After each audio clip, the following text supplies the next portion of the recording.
Olá, nono ano. Vamos lá para mais uma aula, onde essa aula de hoje a gente vai trabalhar aí, vamos conhecer aí as principais características da Índia, que vem aí com o tema Índia, tradições e tecnologias. Certo? Então, temos o mapa aí, né, da sua localização da Índia, né? E em relação às suas características gerais, a gente tem aí que ela é o sétimo, né? É o sétimo maior país em área geográfica. É o segundo país mais populoso, né? Sabemos que a China é o mais populoso e a Índia fica aí em segundo lugar. A Índia também é o país com a 10ª maior economia do mundo em produto interno bruto, que é o PIB, né? Tudo aquilo que é produzido dentro do próprio país. Então a Índia ocupa aí a 10ª posição. Na política, a Índia é a democracia mais populosa do mundo, certo? Então, em relação às suas características principais, temos aí sétimo maior país em extensão territorial, né? Segundo país mais populoso e ocupa aí a 10ª posição com a maior economia do mundo, né?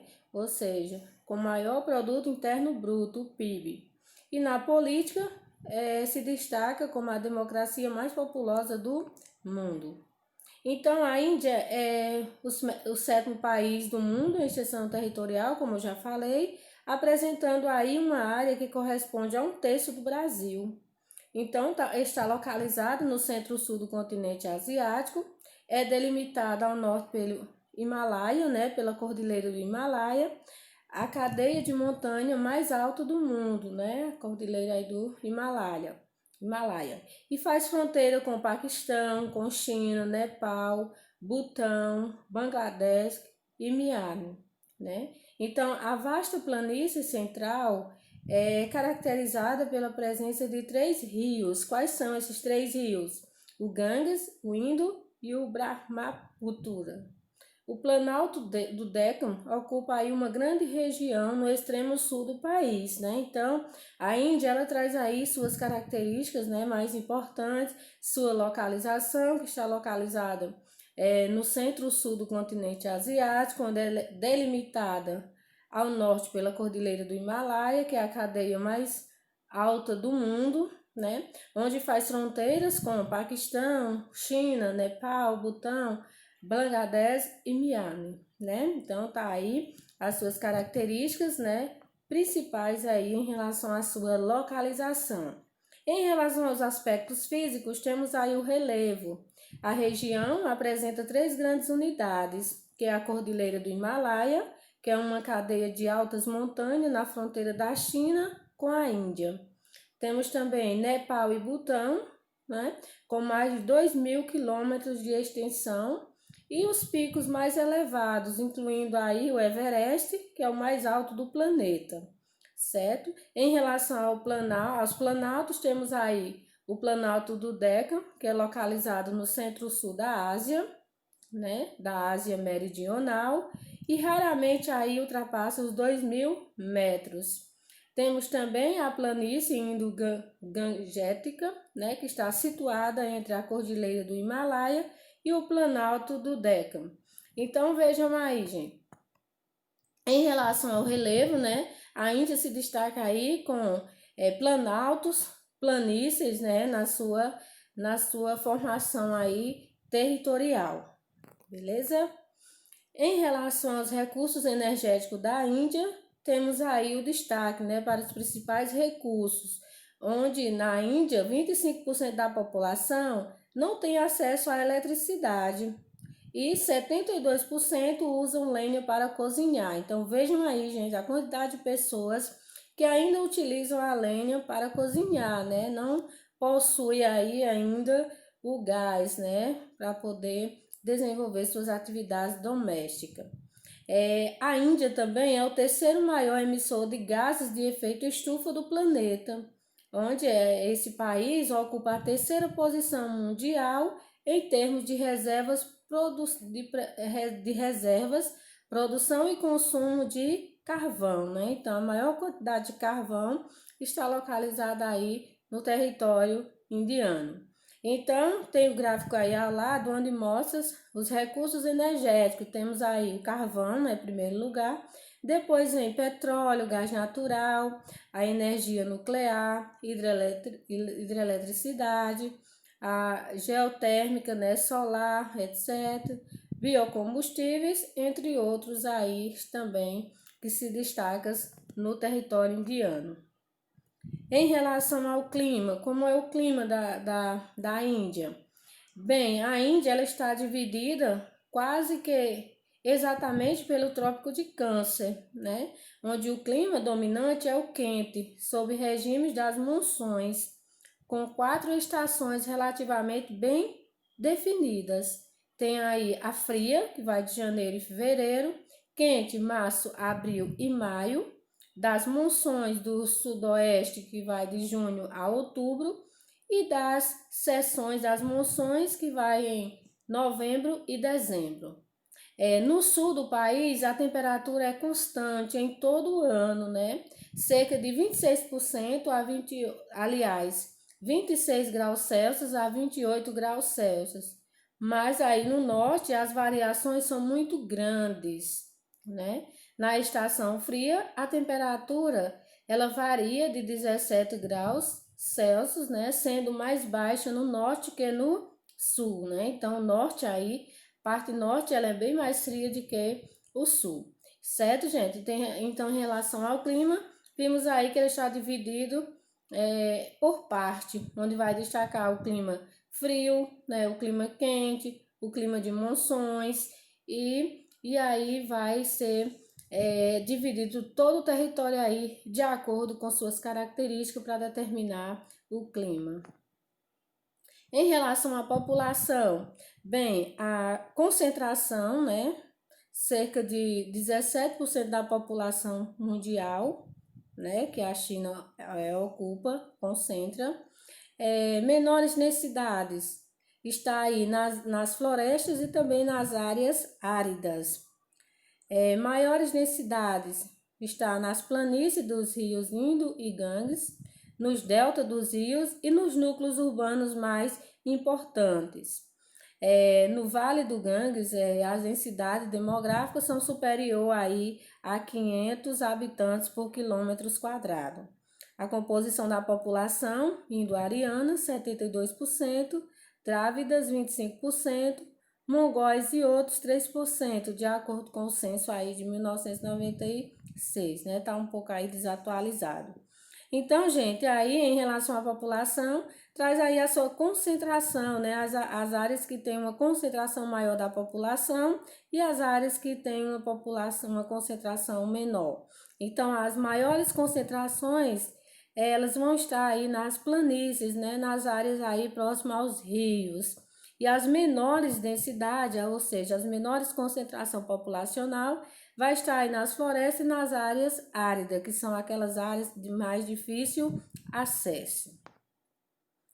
A sociedade de castas. O que é essa sociedade de castas? É a divisão da sociedade indiana em grupos rigidamente demarcados, né? Então, a sociedade indiana, né, ela é dividida, onde é chamada aí a sociedade de castas, onde os arianos sentiam-se superiores aos nativos, onde não é possível a mudança de grupo. Então, quem pertence a um grupo não pode mudar de grupo, né? Vai ficar lá, permanecer para sempre. Como também não pode ter a relação de um grupo com o outro. Então, temos aí o gráfico mostrando nessa divisão, onde tem aí os brahmanes, que são os sacerdotes, né, que é a parte superior aí, os kshatriyas, que são os guerreiros, os vaisyas, que são os comerciantes, e os shudras, que são os operários. Aí abaixo a gente tem os párias, né, que são esses que não pertencem a nenhuma classe, né, fica totalmente aí isolado.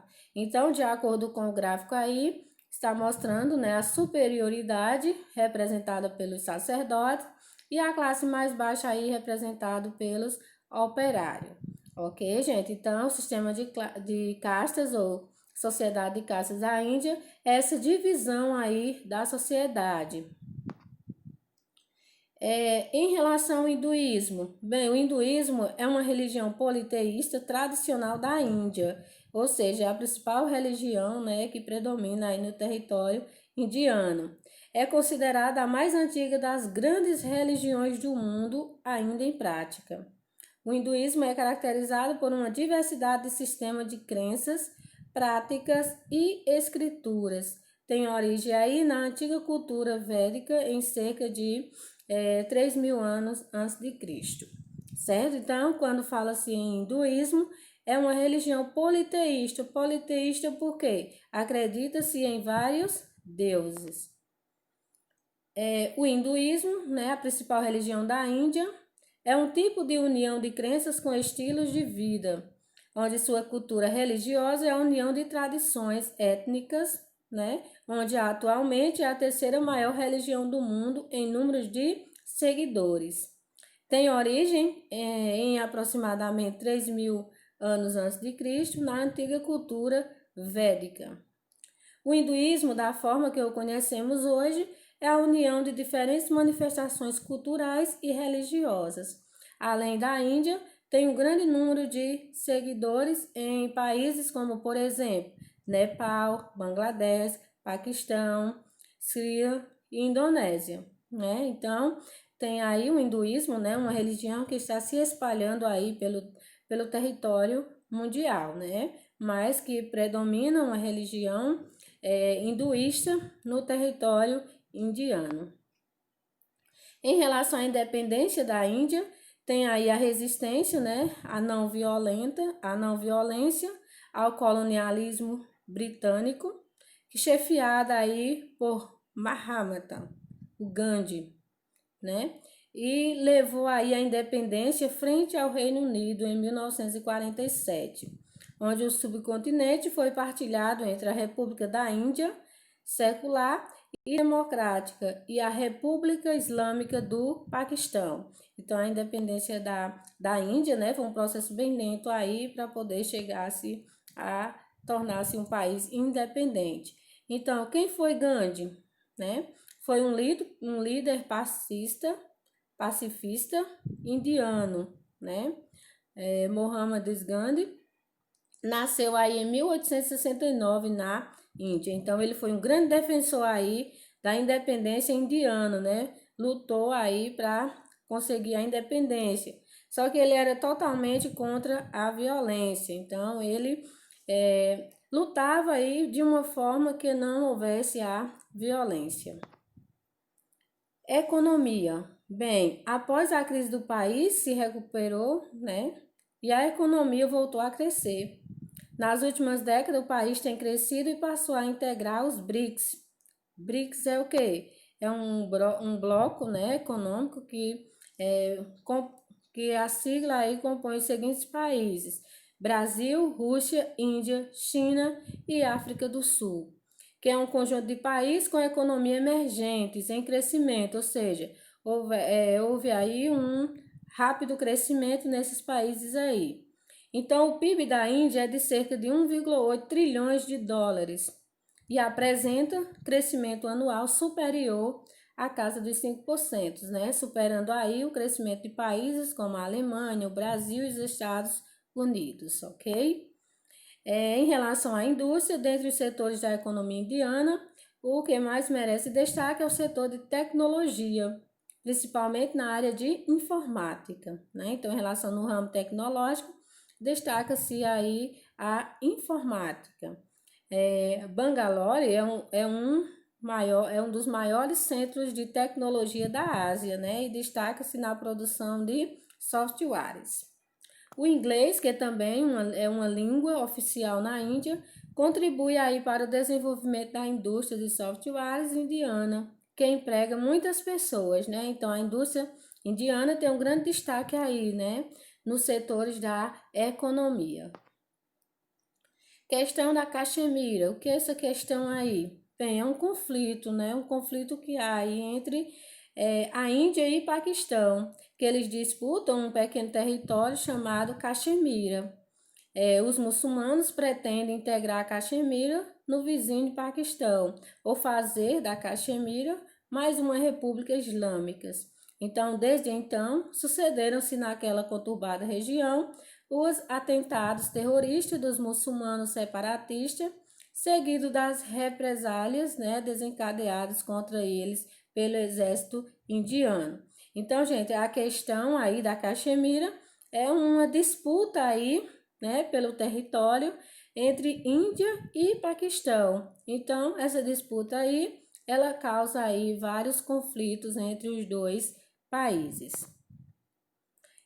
Em relação à agropecuária, bem, a agricultura de subsistência, né, coexistindo com o sistema de plantation, tradicional, né, utilizar a técnica tradicional, técnicas primitivas, uso intensivo de mão de obra, como a jardinagem familiar, pequenas propriedades, principais produções que se destacam, o chá, o amendoim, arroz, trigo, cana-de-açúcar e caprinos, né?